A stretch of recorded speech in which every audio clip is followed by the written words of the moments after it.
সভা চলতে থাকবে। ফিরহাদ হাকিম মহাশয় আসবেন, মাননীয় মন্ত্রীরা আছেন, দু একজন তারাও বলবেন। আর আমাদের 50%-ই লোক এসছে, এখন অনেক লোক বাকি আছেই। বৃষ্টির জন্য গাড়িগুলো 3-4টে ডিস্ট্রিক্ট থেকে দেরি করে সেরেছে।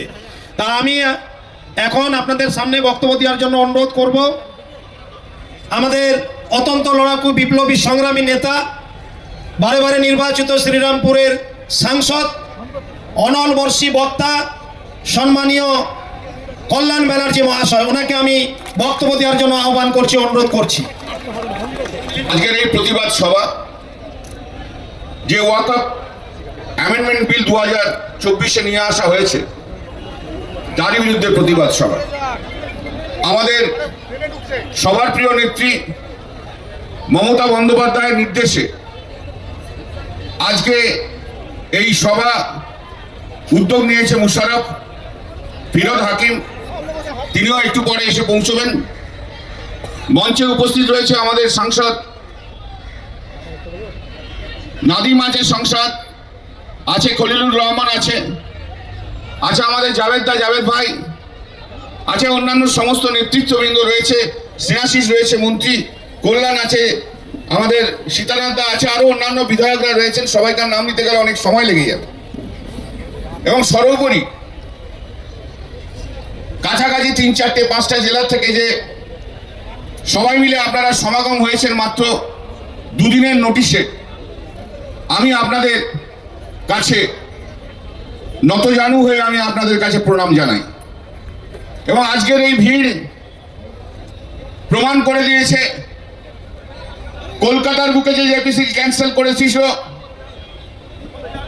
মোদী সরকার, যেখানে বাংলার মানুষের গলার স্বরকে বন্ধ করতে চায়, তারই বিরুদ্ধে মাত্র অল্প সময়ে এই ভিড়। আর যেদিন মমতা বন্দ্যোপাধ্যায় মঞ্চে উপস্থিত থাকবে, সারা ভারতবর্ষ দেখবে এই ওয়াকফ বিলের বিরুদ্ধে সমুদ্রের মতো ভিড়, সমুদ্রের মতো গর্জন হচ্ছে। জনতার আওয়াজে হিন্দু মুসলিম একসঙ্গে তারা আওয়াজ দিয়ে যাবে। আজকে কেন ওয়াকফ বিলের অ্যামেন্ডমেন্ট 2024 তার কেন আমরা বিরোধিতা করছি? আইনগতভাবে, ধর্মীয়ভাবে, সামাজিকভাবে কেন আমরা বিরোধী? ব্রিটিশ আমলের প্রথম দিক থেকেই ওয়াকফ নিয়ে বিভিন্ন রকম আইন তৈরি হয়েছিল। স্বাধীনতার আগে ফেডারেল স্টেটরা, সেখানে বেঙ্গল বলুন, উত্তরপ্রদেশ বলুন, বিহার বলুন, যে নিজস্ব একটা করে আইন ছিল। কিন্তু 1954 সালে সেন্ট্রাল ল নিয়ে আসা হয়েছিল। পরবর্তীকালে তার অ্যামেন্ডমেন্ট হয়েছে, অনেক অ্যামেন্ডমেন্ট।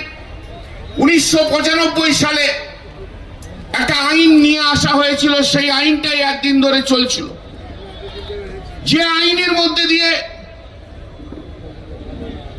মুসলিম ধর্মের মানুষদের অধিকার দেওয়া হয়েছিল রিলিজিয়াস ফেথ, ওয়াকফ প্রপার্টি কি করে মেনটেন করা হবে সেই সম্পূর্ণটা মুসলিম সম্প্রদায়ের মানুষের মধ্যে দিয়েছিল। কিন্তু আজকের যে আইন নিয়ে আসা হয়েছে, এরপর সার্চার কমিশন হয়েছে, আগে জেপিসি হয়েছে, 2013-তে তাদের ভিত্তিতে অ্যামেন্ডমেন্ট হয়েছে। কিন্তু আজকে 2024-এ যে অ্যামেন্ডমেন্ট নিয়ে আসা হয়েছে, সেই অ্যামেন্ডমেন্ট ওয়াকফ বিল যেটা 1995 যার অ্যামেন্ডমেন্ট নিয়ে আসা হয়েছে, তার খোল নঞ্চেটাই পাল্টে দেওয়ার একটা চেষ্টা করা হচ্ছে। আজ তোমরা কি করতে এসছো? সেই আবেগকে নষ্ট করছো। মুসলিম সম্প্রদায়ের আবেগ, মুসলিম সম্প্রদায়ের মানুষের অধিকার, সেই অধিকারকে আজকে নষ্ট করা হচ্ছে। আমরা চুপ করে বসে থাকি কি করে? এই ওয়াকফ বিল যখন ইন্ট্রোডিউস হলো, সেদিনকে পার্লামেন্টে আমরা বিরোধিতা করেছিলাম। তারপরের দিন জেপিসি তৈরি হয়েছিল। দিদি মমতা বন্দ্যোপাধ্যায়, আমি সেদিনকে ছিলাম না, আমি সেদিন বাইরে ছিলাম, দিল্লির বাইরে। দিদি আমাকে ফোন করে বলল, কল্যাণ, তোমাকে আমি জেপিসির যে বডি তৈরি হয়েছে, আমি তোমাকে সেখানে রাখলাম। তোমাকে লড়াই করতে হবে আমার ভারতবর্ষের পশ্চিম বাংলার মুসলিম সম্প্রদায়ের মানুষের জন্য, ভারতবর্ষের মানুষের সংখ্যালঘু সম্প্রদায়ের মানুষের জন্য লড়তে হবে। দিদির অনুপ্রেরণায় সেই লড়াই আমরা করছি। লড়াই চলবে, जंग अभी जारी है, जंग तो रहेगा ही और चलेगा। मोदी जी आप किसी को नहीं, अब ममता बनर्जी और तृणमूल कांग्रेस को डराना नहीं सकेगा। हम लोग लड़ेंगे, जंग लड़ेंगे।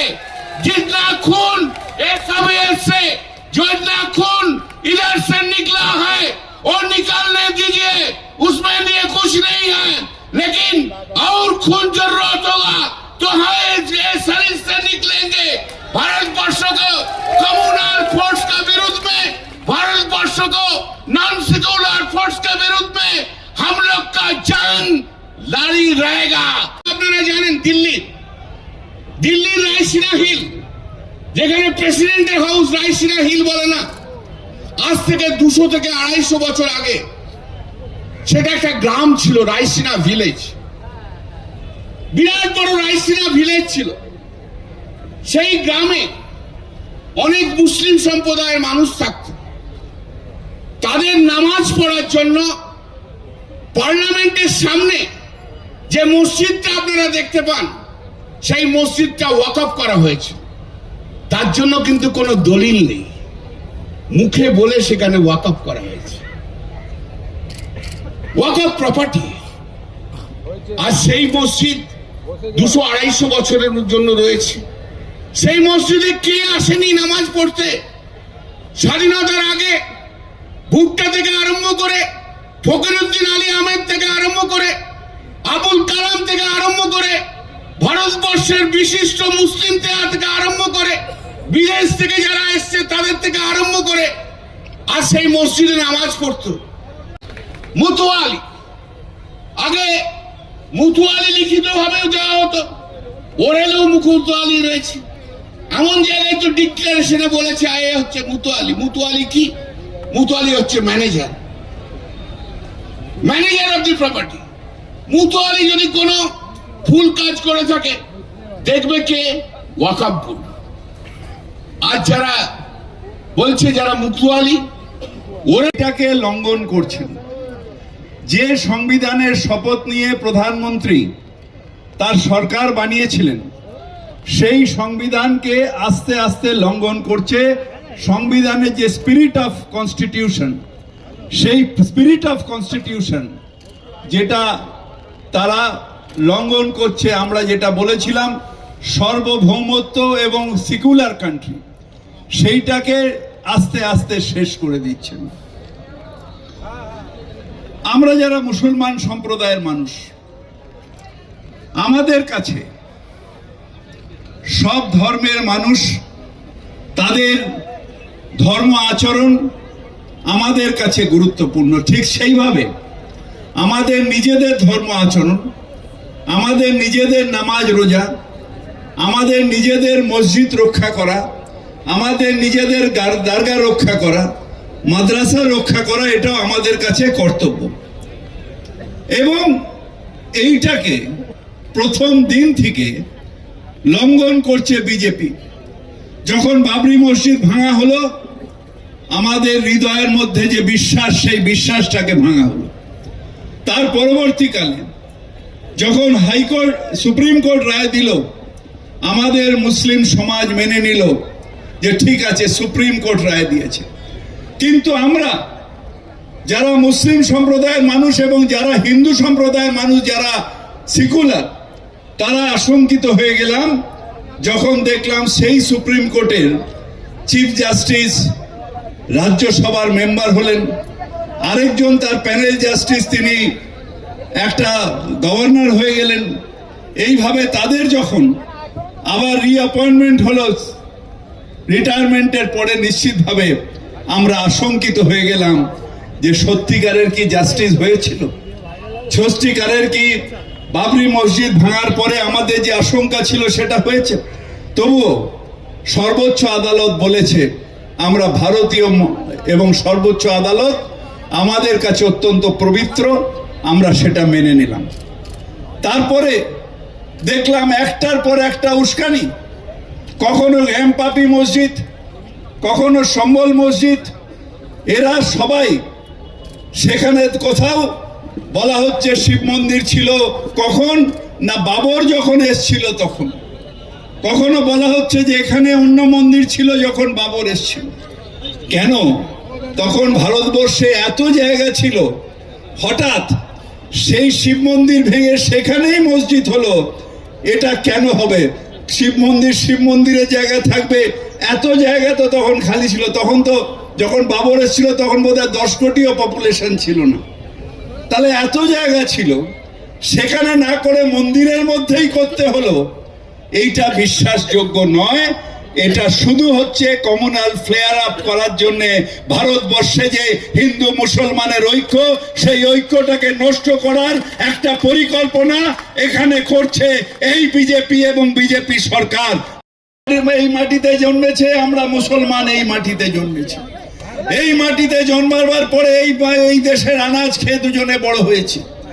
সেদিন যেদিন সেই হিন্দু ভাই মারা যাবে তার চিতাভস্ম এই গঙ্গায় বিলীন হয়ে যাবে, আর যেদিন আমি মারা যাব সেই দিন এই ভারতবর্ষের 6 ফিট মাটিতে আমার কবর হবে, আমার দেহ এই ভারতবর্ষের মাটিতে বিলীন হয়ে যাবে। আমি ভারতীয় নই। তাহলে কেন এই অবিচার প্রত্যেকটা মোমেন্টে? Why I have to explain? কেন আমি বারবার করে জবাব দিতে হবে? কেন প্রমাণ করতে হবে যে আমি ভারতীয়? কেন প্রমাণ করতে হবে যে ভারত মাতার জয় বলে সেও ভারতের সন্তান, যে ভারত মাতার জয় বলে না সেও ভারত মাতার সন্তান? আমাকে কেন প্রমাণ করতে হবে? বৃষ্টি আসে, বৃষ্টি হতে গেলে আমাদের নেত্রী বলে আমরা সফল হই এবং সেই আন্দোলনটা আরো বড় হবে, এটাই আমরা বিশ্বাস করি। আমি দু একটা কথা আপনাদের সামনে তুলে ধরবার চেষ্টা করব। আজকে কল্যাণদা খুব সুন্দর সুন্দর বক্তব্যের মধ্যে সে কথাগুলো বললো, আইনের কথা বললো। আমরা যারা জনপ্রতিনিধি এবং ভারতবর্ষের যারা নাগরিক আছি, আমরা এই সংবিধানকে মানি এবং সংবিধান আমাদের কোন দিকে নিয়ে যাবে এবং সংবিধান যেটা আছে তার উপরেই আমরা কিলোমিটার চলি। আজকে যারা শপথ নেয় সংবিধানের উপরে, সেই আমি হই, আপনি হোক, নরেন্দ্র মোদী হোক, যারাই নেয়, তারা কিন্তু সংবিধানকে উল্লঙ্ঘন কেন করে সেই প্রশ্নটা আমার থাকবে এবং আজকে সেই বিজেপির কাছে থাকবে। আজকে সংবিধানের যে আর্টিকেলগুলো আছে, কল্যাণদা বলেছেন, আমি বলছি আর্টিকেল 14-এ ইকুয়ালিটির কথা বলা আছে। তাহলে আজকে এই বৈষম্য কেন? আজকে এই ডিসক্রিমিনেশনটা কেন? আর্টিকেল 15 বলছে আপনি ডিসক্রিমিনেট করতে পারবেন না। আপনারা যারা আছেন আইসিসিএন এবং হয়ে যারা সে বিলকিস বানোর জন্য যে কেসটা লড়েছিলেন, আজকে তাকে আমরা সাধুবাদ জানাই। সেরকমই এখানে দাঁড়িয়ে বলি, বাংলাদেশে যেটা হচ্ছে সেটা আমরা মেনে নিতে পারি না। যারা আমরা সংখ্যা লোকের যারা মাইনরিটি আছি তারা মেনে নিতে পারি না। কেন কি? আজকে আমরা জানি আমাদের বেদনাটা কি হয়, কি কষ্ট হয়।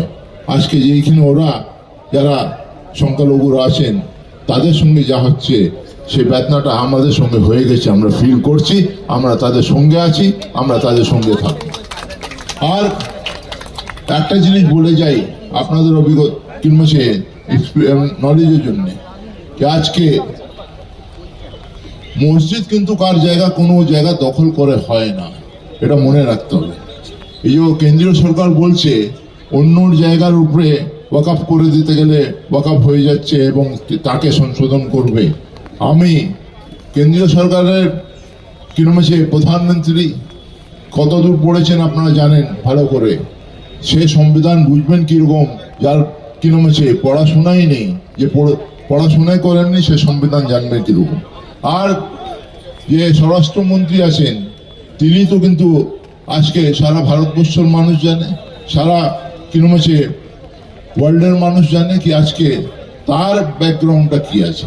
তাদের সম্বন্ধে আমি বেশি কিছু বলবো না, কিন্তু এইটা বলবো, মনে রাখবেন যারা বাবরি মসজিদ ভেঙেছিল তারা নির্মূল হয়ে গেল সারা ভারতবর্ষের মধ্যে, সেই পার্টিটা শেষ হয়ে গেল।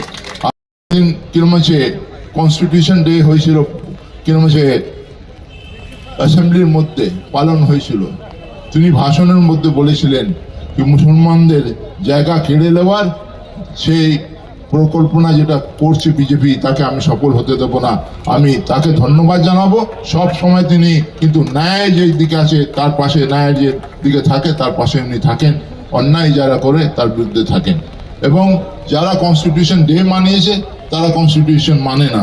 আজকে এইটাই হচ্ছে ভারতবর্ষের দুর্ভাগ্য, এবং এইটাই আজকে আমরা মেনে নিতে পারছি না। আমরা বলি কি আজকে একটা জিনিস মনে রাখবেন, সেটা এটা বাংলাদেশও না, এটা ইউপিও না, এটা বিহারও না, এটা ওয়েস্ট বেঙ্গল আছে, পশ্চিমবঙ্গ আছে। এইখানে কিন্তু সংখ্যালঘুরা খুব বেশি, আপনারা জেনে রাখবেন ইউনাইটেড আছে। আমরা এই লড়াইটা যেটা ওয়াকফ বিল নিয়ে প্রতিবাদ হচ্ছে, এই লড়াইটা ওয়াকফ বিল যেটা যাতে কনস্টিটিউশনে যে কথাগুলো আছে মেনে হয়, তাহলে আমরা আপনাদের সঙ্গে আছি। যদি না হয় আমরা আপনাদের বিরোধিতা করব এবং লড়াইটা চলতে থাকবে। আমি এই বলে প্রত্যেকটা যারা সংখ্যালঘু ধর্মের মানুষ আছেন, আজকে শুধু আমরা মুসলিমরা সংখ্যালঘু না, খ্রিশ্চানরা আছে, বুদ্ধিস্টরা আছে, জৈনরা আছে, আজকে আমাদের সঙ্গে হবে, কালকে আপনাদের সঙ্গে হবে। মনে রাখবেন এই লড়াইটা মিলে জুলে আমাদের লড়তে হবে, একসঙ্গে।